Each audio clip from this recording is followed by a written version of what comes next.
Happy mother's day. బంగారు తల్లులకి అందరికీ కూడా హ్యాపీ మదర్స్ డే.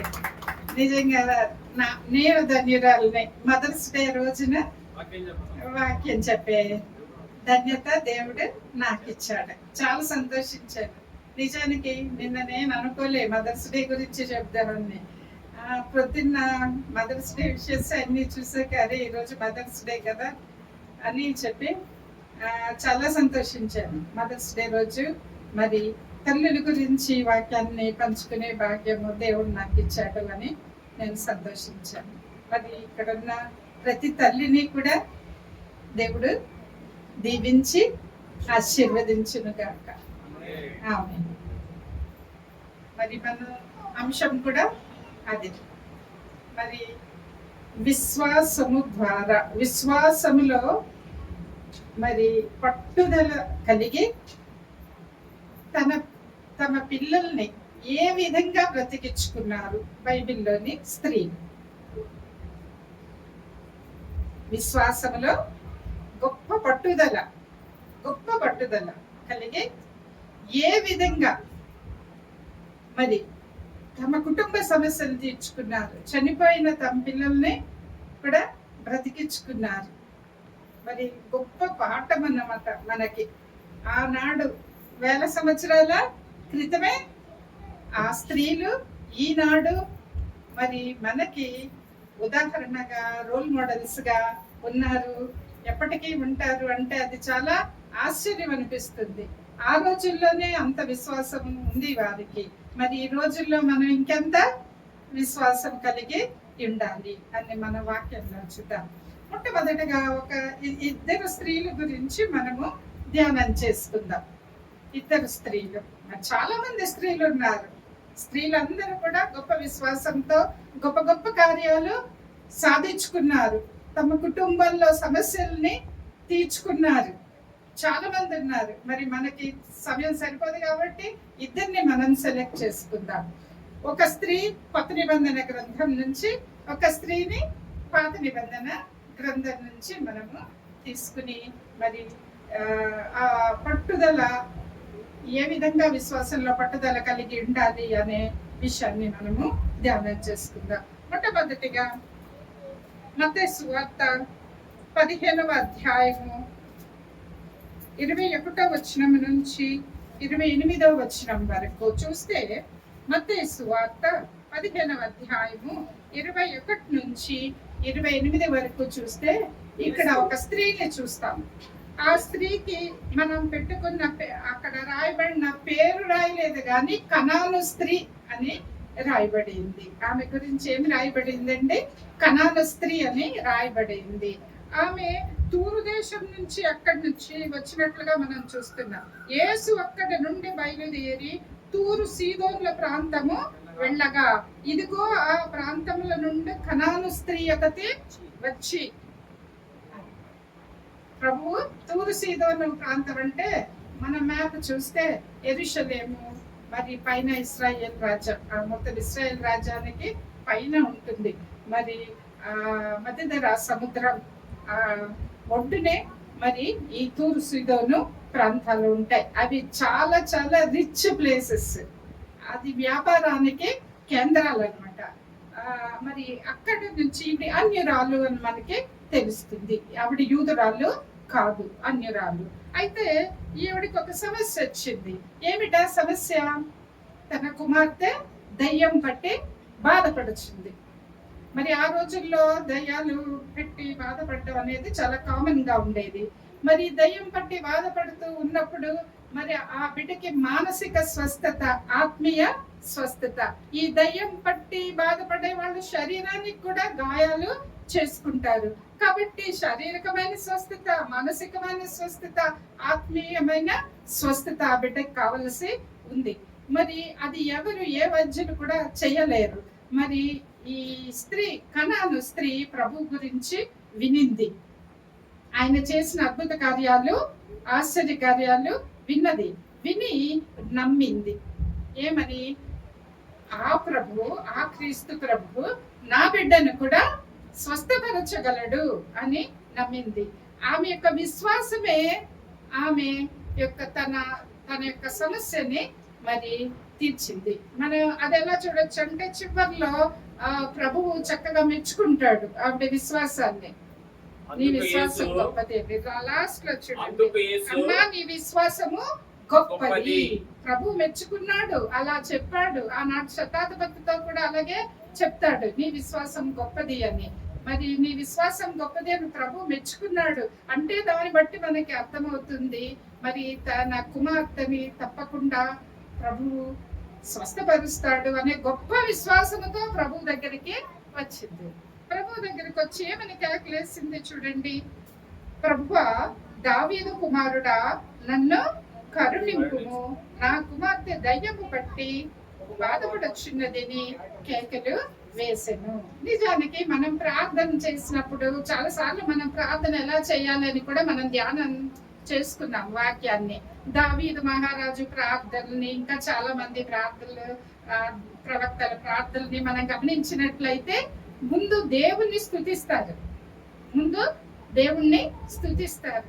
స్తుతించాక వారి పరిస్థితులని దేవుని దగ్గర పెడతారు. తర్వాత ఆయనకి కృతజ్ఞత చెల్లిస్తారు. ఆ పద్ధతిలో వస్తారు ఎప్పుడు కూడా దేవుని యందు మరి భయభక్తులు ఉన్న వారి ప్రార్థనలు. మరి ఇక్కడ ఈవిడ కనాను స్త్రీ, ఆవిడ యూదురాలు కాదు.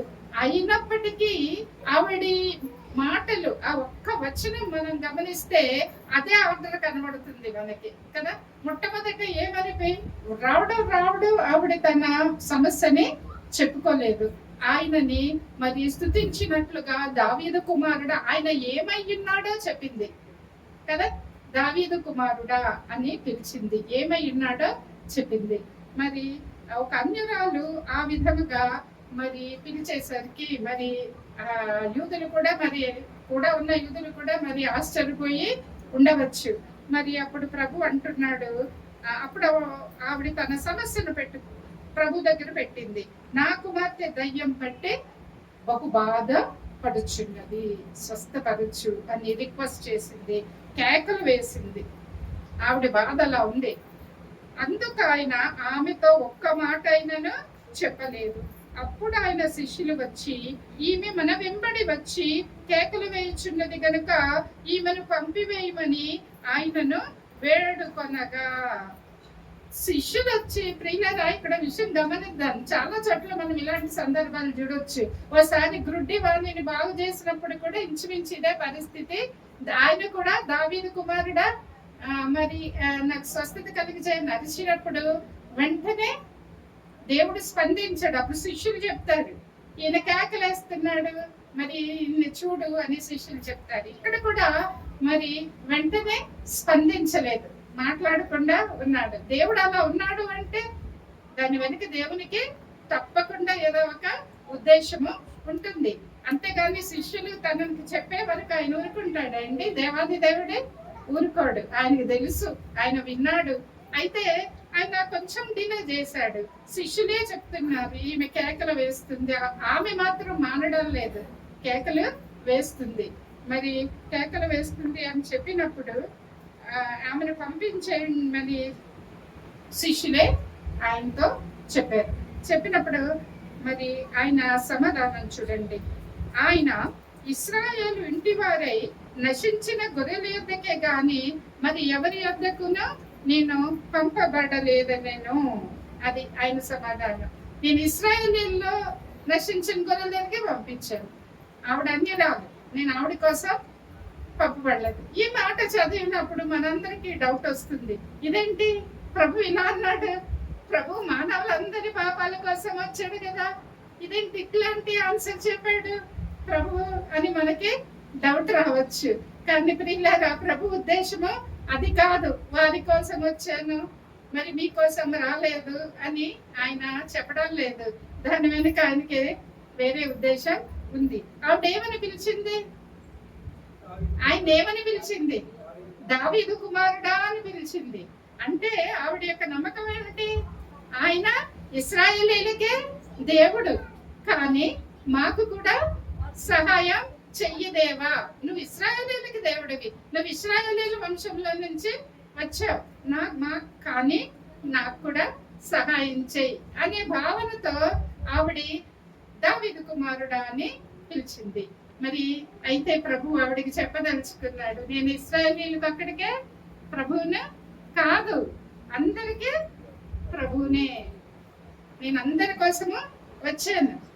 ఆవిడ నమ్మిక కరెక్ట్ కాదు, మట్టి ఇశ్రాయేలీయుల కోసం ఆయన రాలేదు, మొత్తం మానవాళి కోసం ఆయన వచ్చాడు. అక్కడ చిన్న కరెక్షన్ ఆయన చేయదలుచుకున్నాడు, అందరి కోసం వచ్చానన్న కరెక్షన్ ఆయన చేయదలుచుకున్నాడు. అందుకని ఆమె టెస్ట్ చేశాడు అన్నమాట.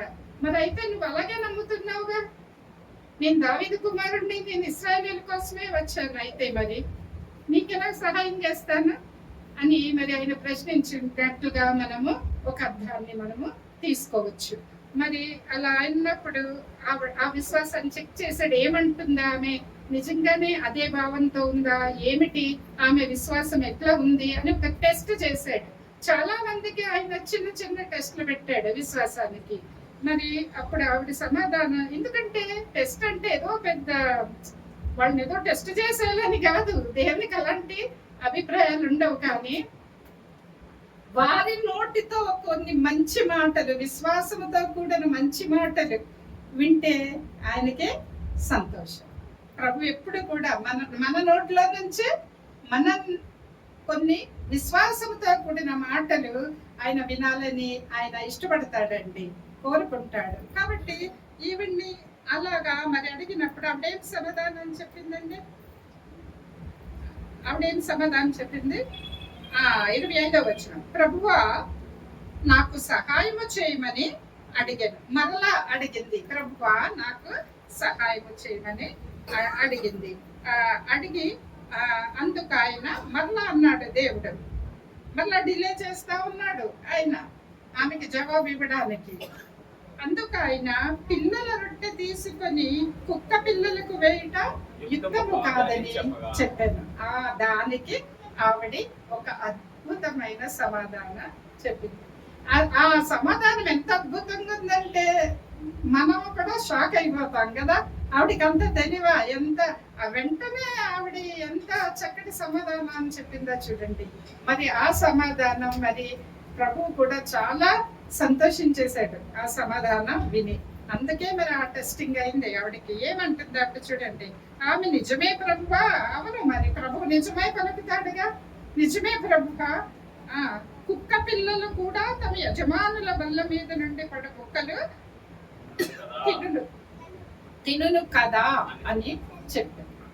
ఆవిడ ఏం చెప్పిందండి, కుక్క పిల్లలు కూడా, ఆయన చెప్పిన దానికి ఆవిడ ఎంత బ్యూటిఫుల్ సమాధానం ఆవిడ చెప్పింది. కుక్క పిల్లలకి వేయట యుక్తము కాదు అని ఆయన అన్నప్పుడు, వెయ్యక్కర్లేదు ప్రభా, జడ్జిమెంట్ బల్ల మీద నుంచి పడిన ముక్కులు కుక్క పిల్లలు తింటాయి కదా, మరి అలాగే నన్ను తినని, నీ స్వస్థత కార్యం పొందుకొని అని ఆవిడ తన విశ్వాసాన్ని ఎక్స్ప్రెస్ చేసింది. ఏ మాత్రం ఆవిడ తొణకలేదు, ఏ మాత్రం ఆమె గాబరపడలేదు. ఏంటి ప్రభు ఇలా మాట్లాడుతున్నాడు, ఆయన స్వస్థపరుస్తాడు నా బిడ్డని అని నేను నమ్మి వచ్చాను కదా, స్వస్థపరుస్తాడు అని నేను నమ్మి వచ్చాను, ఏంటి ప్రభు ఇలా మాట్లాడుతున్నాడు అని ఆవిడ ఏ మాత్రము కంగారు పడలేదు. ప్రియులారా, ఆమె ఏ పని మీద అయితే వచ్చిందో ఆ పని చేసుకోవడానికి ఆవిడ పట్టుదల కలిగి ఉంది. ఆయన తప్పకుండా నా బిడ్డను స్వస్థపరచగలడు, ఆయన ఏమన్నా అనని నన్ను, ఆయన దగ్గర నుంచి నేను స్వస్థత పొందుకుంటానంతే అని ఆవిడ ఏ మాత్రం కొనకకుండా మరి అలా పట్టుదలగా ఆయనను రిక్వెస్ట్ చేస్తూనే ఉంది. మరి ప్రియులారా, ప్రభు ఆమెకున్న ఆ గొప్ప విశ్వాసాన్ని, ఆమెకున్న ఆ పట్టుదలని, ఆమెకున్న ఇమ్మీడియట్ గా సమాధానం చెప్పిందే ఆ వివేకాన్ని, తెలివిని చూసి నిజంగా ప్రభు చాలా సంతోషించి మరి చక్కటి స్టేట్మెంట్ ఇచ్చాడు. ఏమని, అమ్మా నీ విశ్వాసము గొప్పది, నీవు కోరినట్టే నీకు అవునుగాక అన్న. ప్రియులారా, గొప్ప విశ్వాసం కలిగి ఉంటే ఏం జరుగుతుంది మనకి? గొప్ప విశ్వాసం కలిగి ఉంటే మనం ఏం కోరుకుంటే దేవుని చిత్తానుసారంగా ఏం కోరుకుంటే అది జరుగుతుంది అని ఇక్కడ ప్రభువే స్వయంగా సెలవిచ్చినట్లుగా మనం చూస్తూ ఉన్నాం. ఎంత గొప్ప సత్యం! ఇది ఒక గొప్ప సత్యం. ఇంకో మాట మనం గమనిస్తే ఆవిడ ప్రభువుని పిలిచినప్పుడు ఏమనింది చూడండి, దావీదు కుమారుడా నన్ను కరుణించుము అనింది. ఎవరిని కరుణించాలి? నన్ను కరుణించుమంది.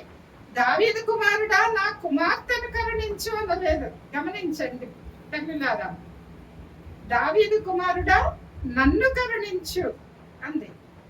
దావీదు కుమారుడా నా కుమార్తెనే కరుణించు అనలేదు ఆమె. ఎందుకంటే ఆ కుమార్తె సమస్య తన సమస్య, తన కుమార్తె సమస్య తన సమస్య, తన కుమార్తె జీవితం బాగుపడాలి. మరి అంత గొప్ప ఆశతో ఆమె ఉంది. కాబట్టి ఆమెను కరుణిస్తే ఆ తల్లి ప్రార్థన వలన, ఆ తల్లి యొక్క కన్నీటి ప్రార్థన వలన మరి దేవుడు తప్పకుండా మరి పిల్లల్ని సంరక్షిస్తాడు, బాగు చేస్తాడు అనే సత్యాన్ని మనం ఇక్కడ చూడొచ్చు. కాబట్టి ప్రియులారా, మరి ఇక్కడ రెండు మెట్లు మనం చూడొచ్చు, రెండు స్టెప్స్. మొట్టమొదటిది ఏంటంటే గొప్ప విశ్వాసం కలిగింది స్త్రీ. రెండో స్టెప్ ఏంటంటే పట్టుదలగా ఉంది.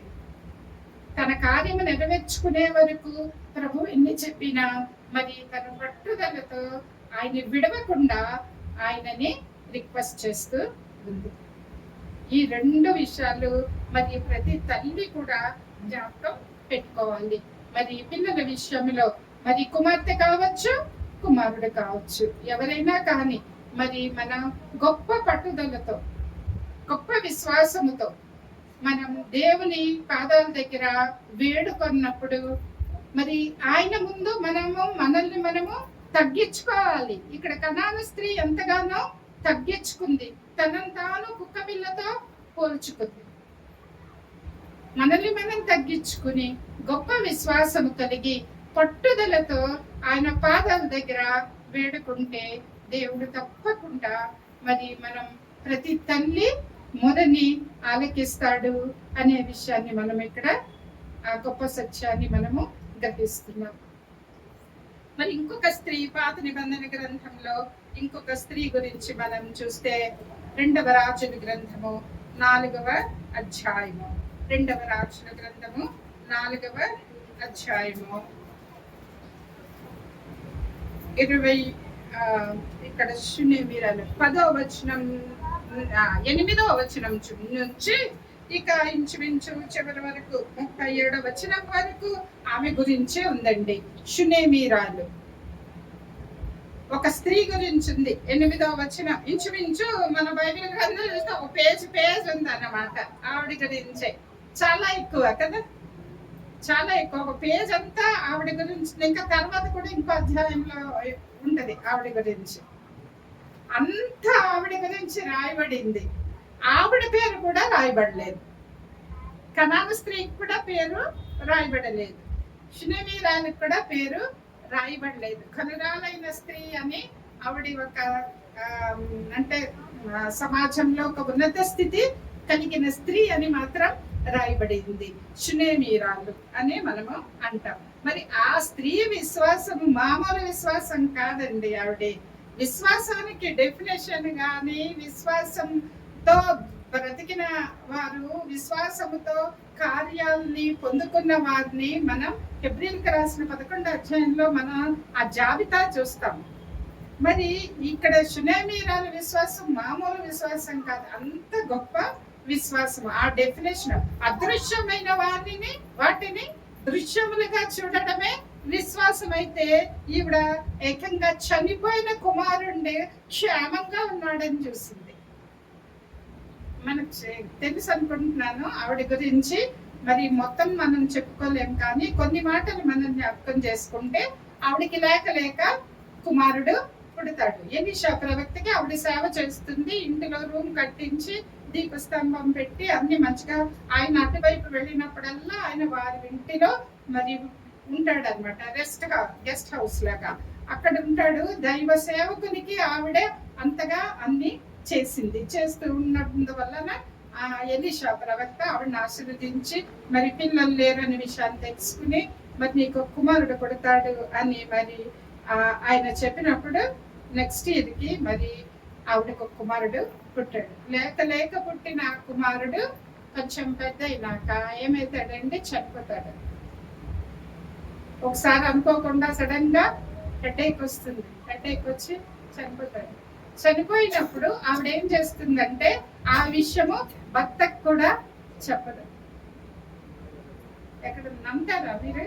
భర్తకు కూడా చెప్పదు, ఏ పని వారికి చెప్పదు. స్ట్రైట్